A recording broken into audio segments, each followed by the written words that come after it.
जा तनी के खड़ी हो जाओ बच्ची। ओठ के लाली के देख के लाठी चल गई,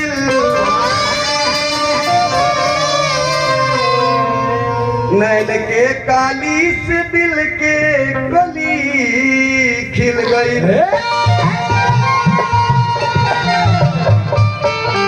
पतली कमर देख के दिमाग पता गई,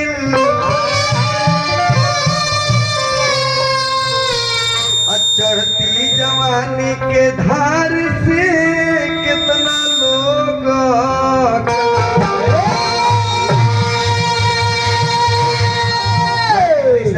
next to the next power. Mr. Prakash Ji Tiger, international singer and artist and writer.